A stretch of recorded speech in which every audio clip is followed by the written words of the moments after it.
Hey gang, what's up? Welcome back here to another edition of Intuitive Angling, and man, I really appreciate you guys watching today's video on how to drive a boat in rough water. We're going to get into that in detail. Wanted to do this video. I've touched on it in the past a little bit, but I really want to get into it a little more here because I just see a lot of guys making mistakes when they're driving a boat, and not just super rough water, but even choppy water. So we're going to get into that and give you guys some advice on it. Before we get started, guys, just want to remind everybody out there about we have our virtual fishing lessons on fishthemoment.com, and if you guys would like to book a one-on-one virtual lesson with me that we can go over anything you want to in fishing, I'll put the link in the description there and get you guys checking that out, along with our Fish the Moment fall lake map breakdown. So much appreciated there. Okay, guys, one of the big things that I see on the lake, and I have forever out there, is guys that just don't know how to drive a boat right. They think they do, but they don't. And basically, people not respecting how dangerous a boat is. Boat driving is extremely dangerous. Bass boats are dangerous, especially the ones that are fast. So they demand a lot of respect. And one of the biggest, problems you have in there is people not knowing how to drive in rough water. And rough water is relative because if you guys have a like a smallish lake that you fish on, say 15 or 20,000 acres, it takes an extremely hard sustained wind of over 60 miles an hour for that lake to get really dangerous. But then if you're fishing some of the big waters, like up in the Great Lakes, it's a completely different animal up there. So we'll talk a little bit about both of those. First of all, there's a lot of different things you can do to be safer in rough water. And I don't just mean safer, but I mean safety is obviously the most important thing, but second to that is that you don't beat your body up and whoever's in the boat with you up and beat your equipment up. I mean, there's a lot of aspects to that. And I see so many dudes out there that are just young, full of testosterone, that drive the boat like they're freaking crazy, and they wind up, when they're in their 50s, they're having back surgery because of it. Never fails with that. Or they tear something up before they get to their fishing spot. So here's some things that you can do to really help out. First of all, you have got to be able to understand your limitations and the limitations of your equipment, because every boat handles and rides different in rough water situations, and it requires a little bit of a learning curve as far as how your boat reacts to different situations, how it lands on rough water, how it lands on waves, the turning capabilities of it, the trim capabilities of the motor, a lot of different factors with that. So I want to talk about two different scenarios here in rough water. I want to talk about what I consider just rough, choppy water, and then I want to talk about dangerously rough water, those two things. Now, when you're dealing with just rough, uncomfortable, choppy water, you're talking about waves that are usually 3 feet or less, and they can be dangerous if you don't know what you're doing at all in them, but for most of the time it's just uncomfortable. And the danger comes and the uncomfortability comes if you drive too fast in it and you're not adjusting your trim the right way. When you're dealing with just choppy water like that, guys, you got to slow down, number one, and you've got to trim down, number two. You've got to let the bow of your boat, especially if you have a V bottom, if you have a flat bottom or something, not so much, but if you've got a V bottom, you have to let that V do the work and cut through those waves. And you can't do it if you trim that motor up too much. And one of the biggest mistakes I see guys making in choppy water is they simply trim up too high, and they're riding on the flat part of the boat that doesn't absorb any of the shock of the wave. So first of all, trim it down and then slow down. And when you're talking about running through choppy water with that, there's really three different ways to attack it. Number one is running straight on into the waves, and you can do this effectively up into about a 2 foot wave pretty comfortably. The second is running with it, and you can do that pretty comfortably up into about a 2 foot wave. And then the third is running through the trough of the wave. In other words, running parallel with the wave, where you're just sort of surfing them a little bit.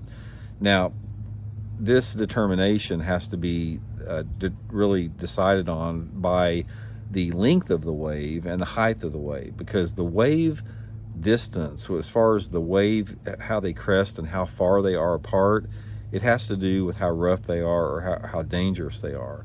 So from that standpoint, you just have to let it, be determined, based upon those two factors there. But for the most part, just try to avoid trimming up too high, going too fast, or trying to run at the waves at a 45-degree angle. 45-degree angles it's the hardest on your boat. It'll get you the wettest. It's the harder on you. You can do that fairly effective with that. But really what I want to talk about more than anything else is the big waves. I'm talking about waves that are over 4 foot. And I have been, guys, in waves, legitimate waves over 10 foot several times on the Great Lakes.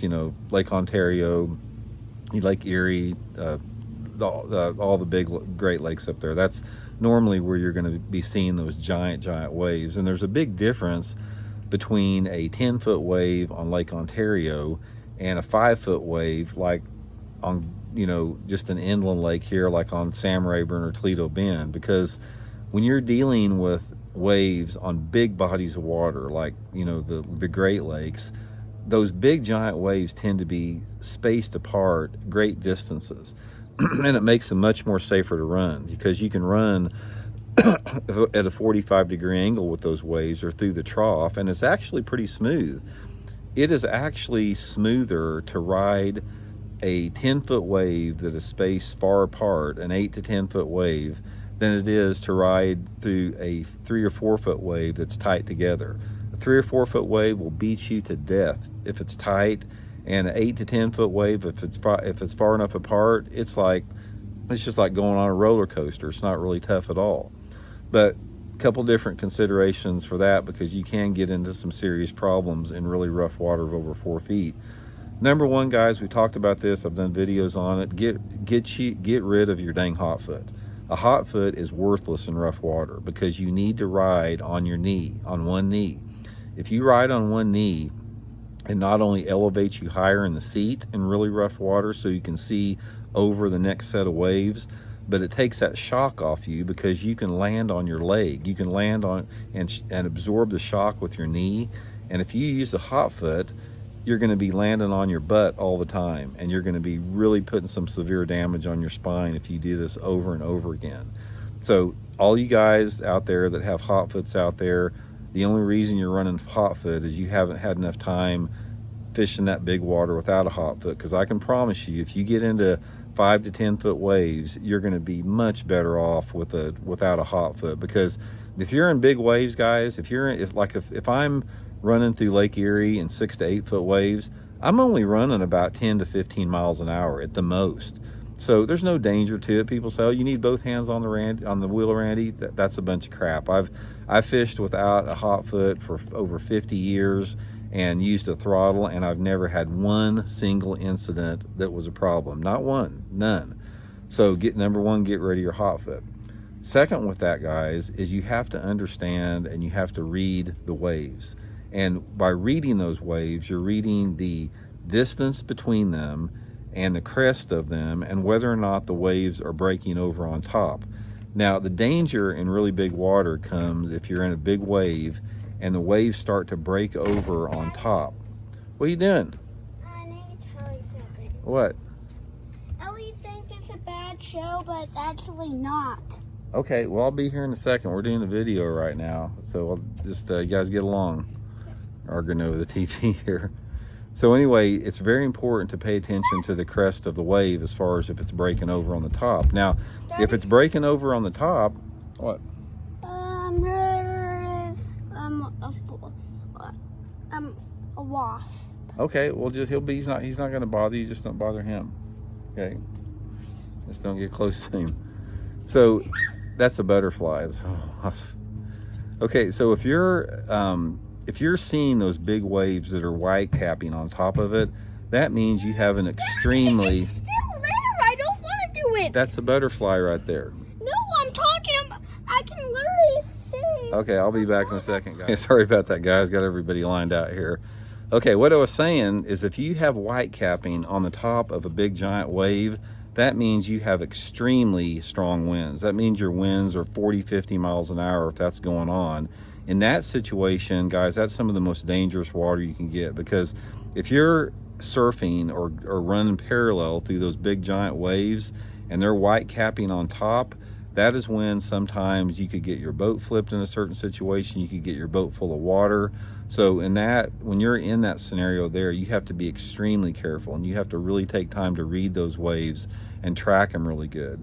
And the main thing with that, there's a little bit different when you're in that really rough water. I was talking about how you need to trim down in rough water, like 2 to 3 footers. But when you're in that super rough water, you need to trim up just a little bit. I'm talking maybe like a quarter trim. And what that does is, since you're not pounding through these waves, you're surfing more, lifting that bow up just a hair is really critical, so you don't stuff these waves and get a lot of water in the boat. And you just sort of have to adjust it with that along the way there. Another thing with that is it really helps to have a jack plate. If you got a jack plate in rough water, you can lower that motor down super low in the water. It allows it to get a lot of prop bite, and you don't want any cavitation in rough water, because then you lose control. So make sure you have a jack plate with that. And also, a 4-bladed prop is probably the best prop to run in rough water. You're going to lose some speed with it, but your acceleration and your ability to control the boat in short bursts of speed is really critical, because when you're in that rough water, and this is another reason I like the throttle and not the foot pedal, is that you have to constantly be on that throttle making short bursts of speed. And there is a delay in a foot throttle that's not on the hand throttle with that, so it's just a lot better to control it with that. And main thing is just you have to slow down, guys. If you slow down in rough water, it's going to take out 95% of the danger. I mean, there are very few situations out there is if you're going just barely up on plane, or maybe if you're idling at a fast speed, you can't believe how big of waves the bass boat will go through. They'll go through giant waves if you just slow down. Almost any situation in rough water where you're going to encounter problems that are dangerous to you or the person in the boat with you is when you're running too fast. That's almost the only situation with that. So anyway, that's just a few tips with that. One piece of advice I'll give you here, guys, on boat driving, like I said, you just got to be aware. Don't ever get in a hurry. Don't ever try to cut corners. Don't ever try to get ahead of somebody like that. It's not worth it. All it takes is one split-second wrong decision, and it could cost you your life, or the person in the boat's life, or another person's life. Respect boats for how dangerous they are, and you're going to be a lot better off in the long run. So hope it helps out, guys. We'll see you.